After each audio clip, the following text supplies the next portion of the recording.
And I'm back with another Baybayin related video. Thank you so much to everyone who watched my attempted Baybayin writing tutorial. If you haven't watched it yet, I will link it on this video or you can find it in the description box below. I am so happy that most of you did learn how to write Baybayin. The tricky and more time-consuming part is learning how to read them. So before going on with the video, I am challenging you to read these words I wrote. You can pause the video and maybe write your answers in the comment section below. Moving on, I love how the comment section of my Baybayin tutorial video became a platform where people discuss their thoughts or share their techniques and or new information. And of course, there are also questions and lots of them. So for this video, I compiled the frequently asked questions or ang mga madalas na tinatanong na mga katanungan about Baybayin, and I will try to answer them. Disclaimer again, I am not a Baybayin expert, just a lover of this script. Today, I'll answer 5 questions. Kung may mali man po akong masabi, please feel free to correct me. Let's begin. Question 1. Bakit ka nag-i-English? This question makes sense. Why was my tutorial in English when Baybayin is specifically meant for the Tagalog language? I use English mainly in this channel because I want to reach a wider audience. And surprisingly, for my Baybayin tutorial, I did. There are Filipinos who grew up abroad who expressed their appreciation for the tutorial. Some even messaged me and asked for help in translating words. But if you want a Filipino version, I worked with D5 Stories last year and created a more Pinoy tutorial.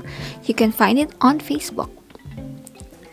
Question 2. Ano ang keyboard na ginagamit mo para makasulat ng Baybayin? Yes, you heard it right. Pwede kang magkaroon ng installed Baybayin keyboard sa iyong smartphone.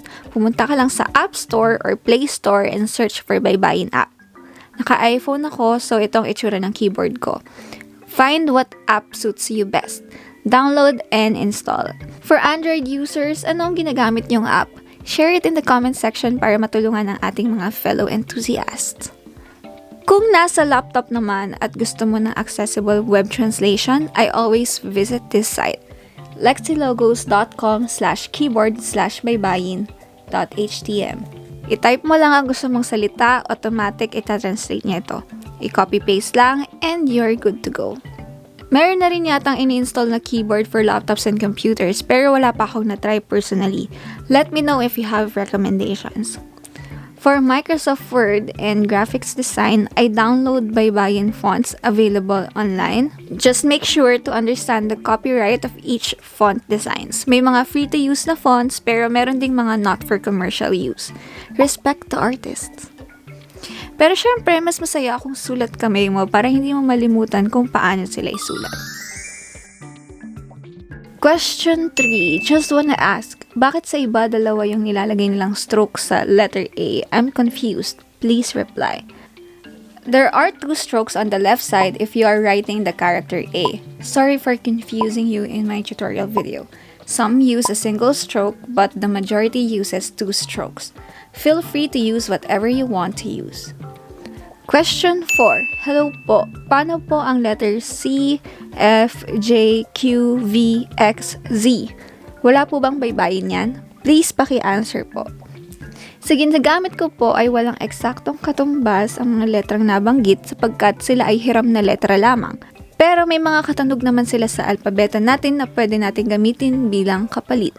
Tulad ng pa para sa F, ka, sa, o ha para sa X, sa para sa Z. Babalik ka pa rin sa kung paano sila bigkasin sa pangungusap at yun ang gagamitin mo. Ang alam ko rin, may ibang gumawa ng sariling Baybayin character para sa mga nabanggit na letra. Ngunit hindi ko pa po naaral ang mga ito at habang wala pa tayong standardized version ng Baybayin, hindi pa talaga natin alam kung ano ang tama at dapat. Question 5. Question, what do you do to get the individual of O and U and da or ra? And if you put the plus symbol on the nga, what is the letter it will turn out?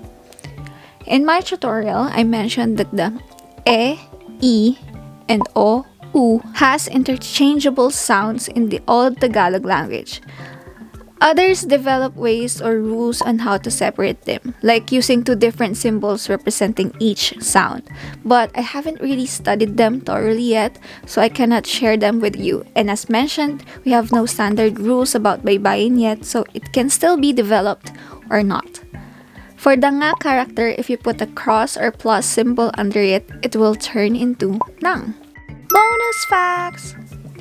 I just want to clarify the following from my other video.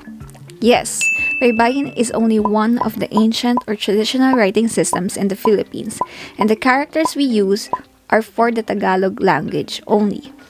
The Visayas, Bicol region, Mindoro, Bohol, and many other more have their own writing systems with different characters and own stories behind it. Baybay also means dalampasigan. Tulad ng bawat letra ng baybayin, ang kahulugan ng mga simbolong ginagamit sa writing system na to ay hango raw sa kalikasan. Let's discuss this more soon. One more thing.